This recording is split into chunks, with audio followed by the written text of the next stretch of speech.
हम लोग अब एक नया चैप्टर पढ़ेंगे और चैप्टर का नाम है सॉल्यूशन। ठीक है। आप सोच रहे होइएगा सर आप इधर उधर से स्टार्ट कर रहे हैं। देखिए अब मेरा जो प्लान है ना, आपको ट्यूसडे को मालूम चल जाएगा मेरा प्लान क्या है। ठीक, आज सिर्फ स्टार्ट करते हैं सॉल्यूशन चैप्टर। ऐसा क्यों, हम बाद में चर्चा करेंगे। ठीक, और विश्वास रखिए आपका दिसंबर तक फिजिकल और इनऑर्गेनिक का इम्पोर्टेंट टॉपिक कंप्लीट रहेगा। चलिए, for expression the concentration of solution, हम सबसे पहले जाने कंसंट्रेशन के बारे में थोड़ा थोड़ा डिफिनीशन। पता है आपको, पता करना है कंसंट्रेशन ज़्यादा है कि कम है। तो कंसंट्रेशन हम चार्ट के भी बतला सकते हैं। चार्ट के भी जी, सोचिए कैसे। मान लीजिए 2 गिलास में पानी रखा हुआ है, 2 गिलास में पानी रखा हुआ है, ऐसा 2 गिलास है, इसमें भी पानी है, इसमें भी पानी है। ठीक, और इसमें नमक डाल दिए 2 चम्मच, इसमें डाल दिए 10 चम्मच। अब थोड़ा इसे निकालेंगे, अजीब में लगा लेंगे तो देखेंगे ये ज़्यादा नमकीन रहेगा ना, तो बोल देंगे इसका कंसंट्रेशन ज़्यादा है, ये हायर कंसंट्रेशन है, ये लोअर कंसंट्रेशन है कि ना। हो सकता है सब चीज़ चाट के भी बतला सकते हैं और चाटने क्रम में आप मर भी गए, इसलिए कुछ अलग तरीका भी है जो आप कंसंट्रेशन बतला सकते हैं, हायर है कि लोअर है, और कितना परसेंट है ये भी बतला सकते हैं। इसके लिए कुछ 4-5 मेथड है कंसंट्रेशन ज्ञात करने का। ठीक है, तो कंसंट्रेशन का मतलब समझिए पहले आप। देखिए मान लीजिए 2 कंटेनर है, मान लीजिए चाहे 2 बर्तन है, जो बोलिए, इसमें हम 1 लीटर पानी रख लेते हैं। ठीक है, कितना लीटर? 1 लीटर। ठीक है, समझिए ये 1 लीटर इसमें पानी डाल दिए। अब इसमें हम डालते हैं 2 चम्मच नमक। कितना चम्मच? 2 चम्मच नमक। तो लिख देते हैं 2 चम्मच नमक। अब मान लीजिए 2 चम्मच इसमें डाल दिए, 2 चम्मच नमक, इसमें डाल दिए 5 चम्मच नमक। ठीक है, अब बतलाइए इसका भी कुछ कंसंट्रेशन होगा, इसका भी कुछ कंसंट्रेशन होगा। इसका कंसंट्रेशन ज़्यादा होगा तो इसको लिखेंगे हायर कंसंट्रेशन। हायर कंसंट्रेशन समझ लीजिए अच्छा से। ठीक है, इसका होगा लोअर। ठीक, lower concentration, higher concentration, lower concentration. अब देखिए ये वाटर है ना, इसको लिखिए वाटर। ठीक है, इसमें हम डाल दिए क्या? नमक, साल्ट। क्या बन गया? सॉल्यूशन। चैप्टर पढ़े सॉल्यूशन, हमेशा अधिकतर आपका हमेशा क्या, साल्ट नहीं तो शुगर का यूज आएगा। साल्ट और शुगर से घोल बनाएंगे। और आप भी जब भी सॉल्यूशन पढ़िए तो थोड़ा चीनी पानी पी के पढ़िएगा, वैसे चक्कर नहीं देगा। इसमें बहुत कन्फ्यूजन रहता है, चक्कर देगा, सर चकरा के गिर जाइएगा। साल्ट प्लस वाटर बन गया मेरा सॉल्यूशन।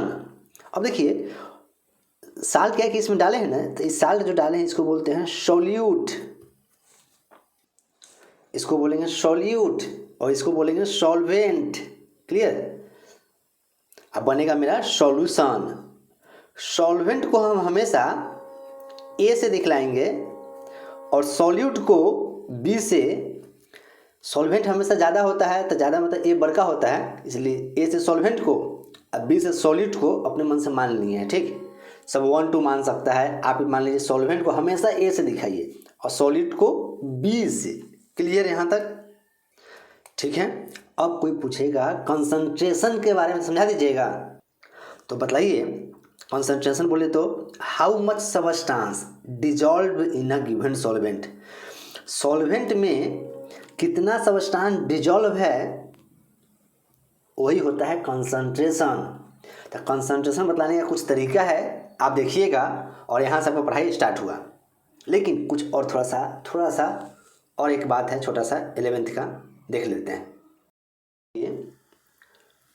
सॉल्वेंट सॉल्यूट जान गए, सॉल्यूशन बन गए ये भी जान गए।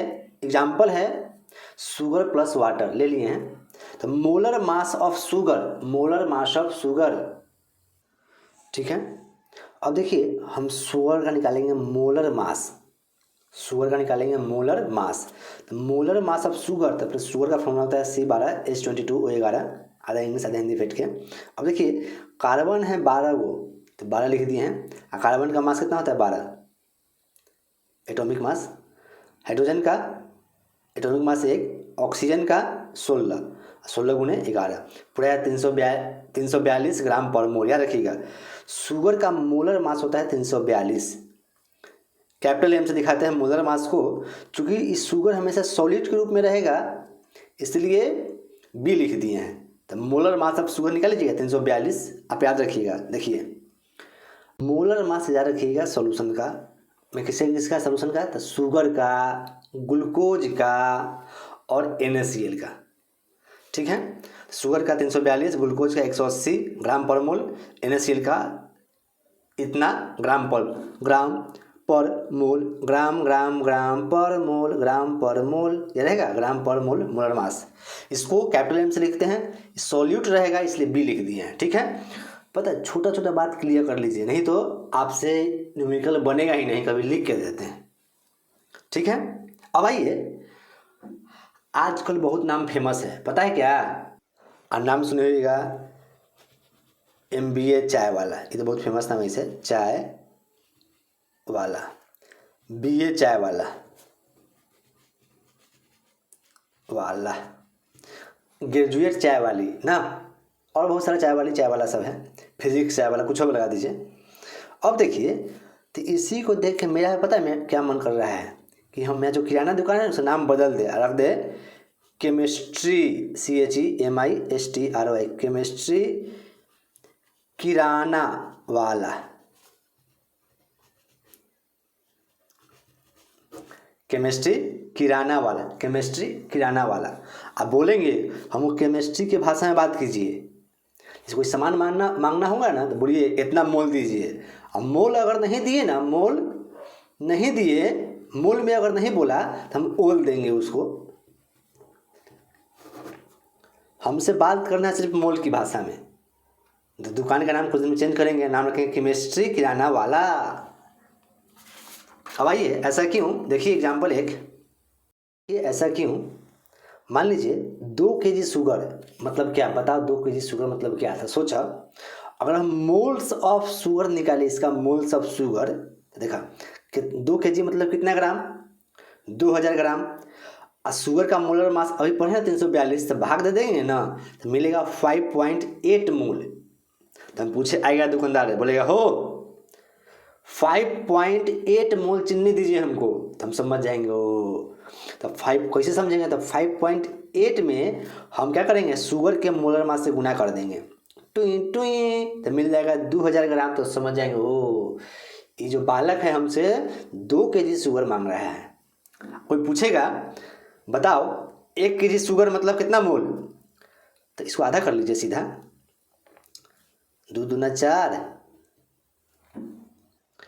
और 2 नवा 18 मोल, तो इतना मोल हो जाएगा नहीं, समझ में लाइएगा। पूछे हो लगभग 3 मोल हमको शुगर दीजिए, कितना मोल, 3 मोल, तो समझ जाएंगे ओ ये हमसे 1 kg शुगर मांग रहा है।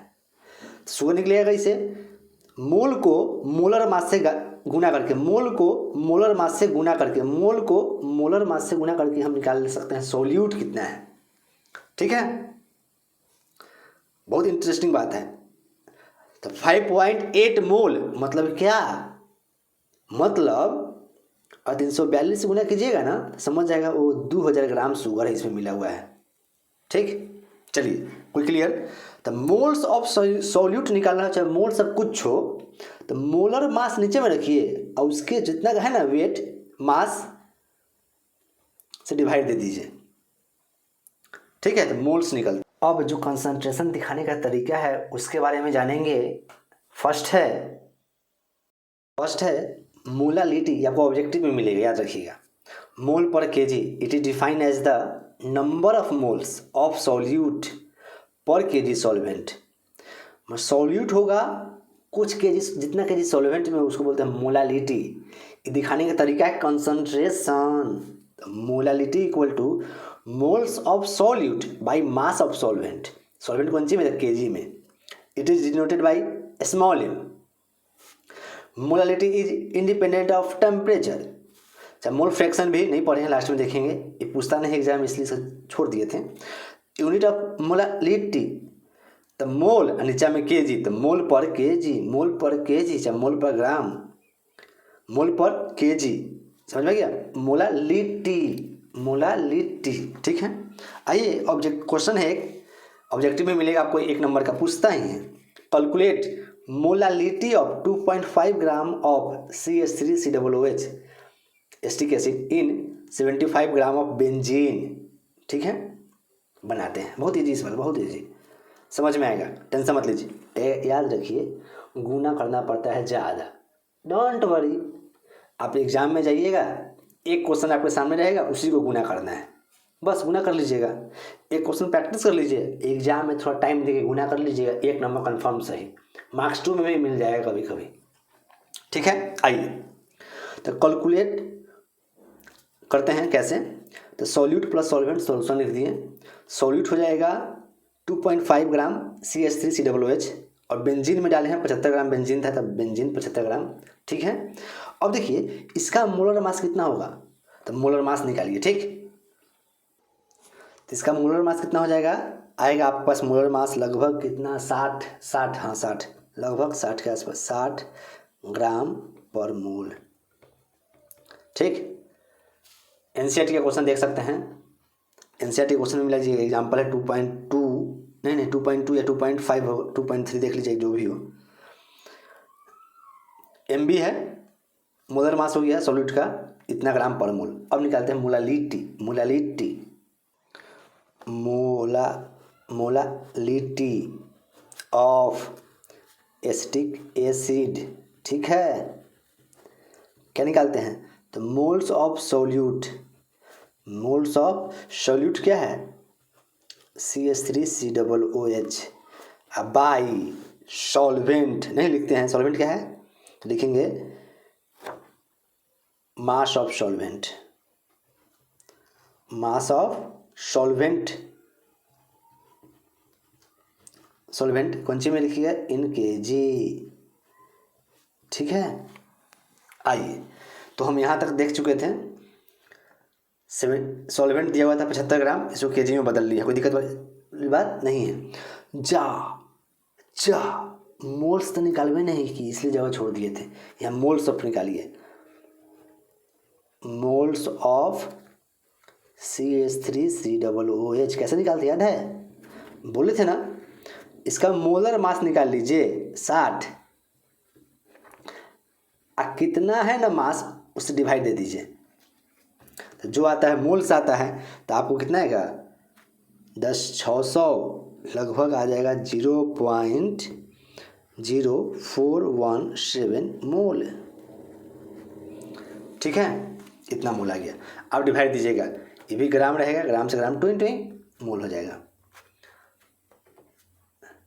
0.0417 अब बाई मास ऑफ सॉल्वेंट कितना है लिख दें,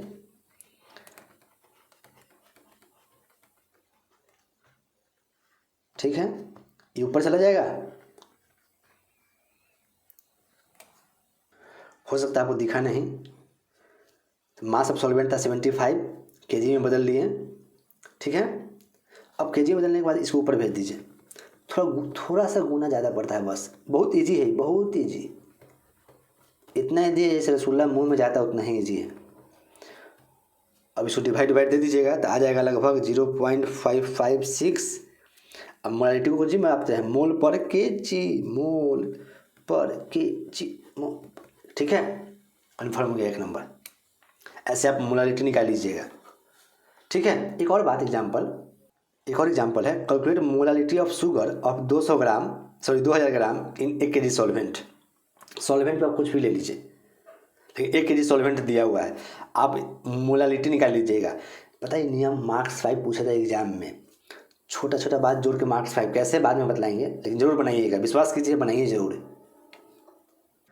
अब है डिफाइन मोलारिटी। मोलारिटी, रिटी mole per litre. Molarity is defined as the number of moles, M छूट गया था, number of moles of solute dissolve in 1 litre solution. ठीक है, molarity moles of solute, volume of solution. Volume हम Bihar board से भव बुलाया जाता है। ठीक है, volume of solute, moles of solute को एन से दिखाते हैं, सॉल्यूट के लिए बी।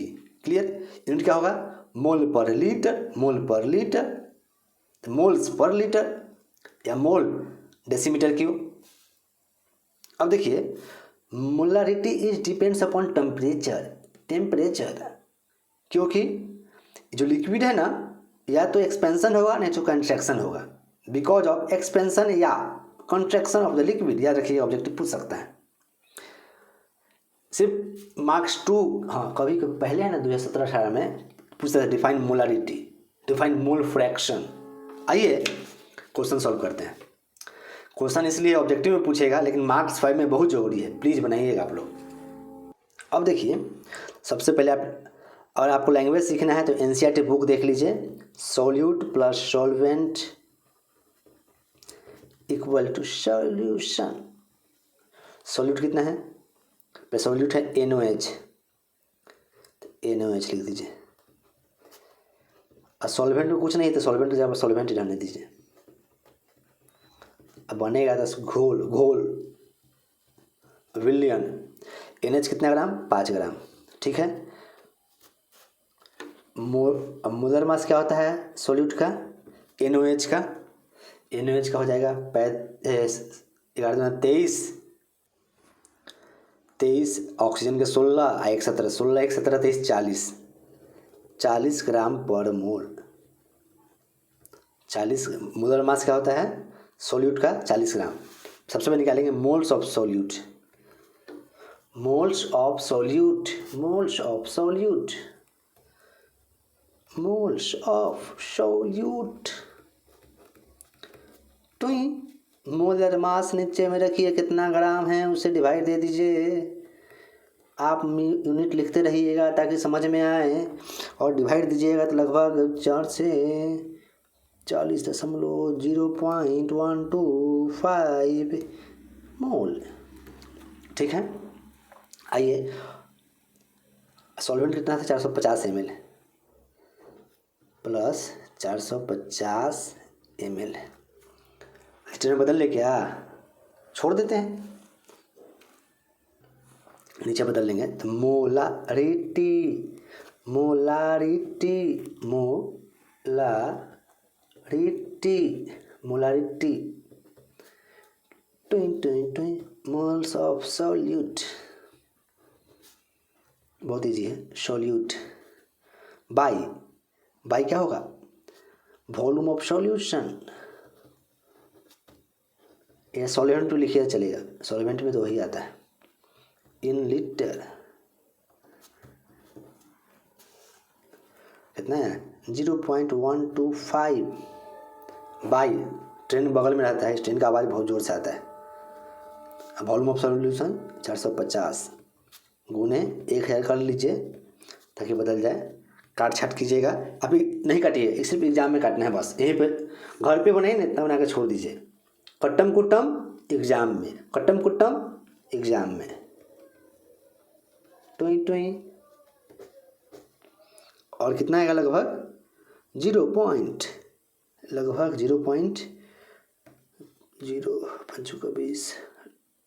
देख लीजिएगा बुक से। 2.78, उतना हमको भी नहीं आता है गुना भाग करने मोल पर। शायद इतना ही आ जाए, 0.278 मोल पर लीटर। ठीक है, लीटर में बदल दिए थे, 1000 से गुना करके। क्लियर, बहुत इजी है ना। पता है मोल्स ऑफ सॉल्यूट हमेशा निकालिए, moles of solute. Molar mass कितना ग्राम है, बस मोलर मास भाई कितना ग्राम। क्लियर, एक लास्ट है, समझाएंगे नहीं, आप नोट कर लीजिएगा, अपने आप समझ लीजिएगा। समझाने का काम मेरा अब नहीं है, उन्हें पूछता एग्जाम में, लेकिन पूछा था 2017 के एग्जाम में। अब एक और है mole fraction it is defined as the ratio of the, sorry एक बच्चा कमेंट किया था पूरा नहीं दिखता है उसको, it's defined as the ratio of the number of moles of component, moles of component to the total number of moles, मतलब mole fraction number of moles of कोई एक plus by total number of moles in a solution, solute plus solvent solution, A मान ली इसको B मान ली, mole fraction क्या होगा जिसका निकालना हो तो एन ए बाई टोटल, अगर एक्स बी का निकालना हो मोल फ्रैक्शन ऑफ सॉल्यूट तो लिखिए moles of solute by total number of moles, moles of solute नहीं सॉल्यूट, बाप रे बहुत solute by total number, clear, दोनों को जोड़ने पर 1 आता है, sum of mole fraction is unity sum of all mole fraction is unity, objective clear, नहीं पूछेगा लेकिन ये क्वेश्चन पूछा था 2017 के एग्जाम में, बस अब के बाद जो आप पढ़िएगा समझ में आएगा, बहुत अच्छा है, ठीक। अब हम कहीं से भी स्टार्ट करेंगे तो आपको समझ में पक्का आएगा, इसलिए इसको पढ़ाना जरूरी था, अब कहीं से इधर उधर से स्टार्ट करेंगे, ठीक है। फिर अगले मिलते हैं नेक्स्ट टॉपिक के साथ अगले वीडियो में।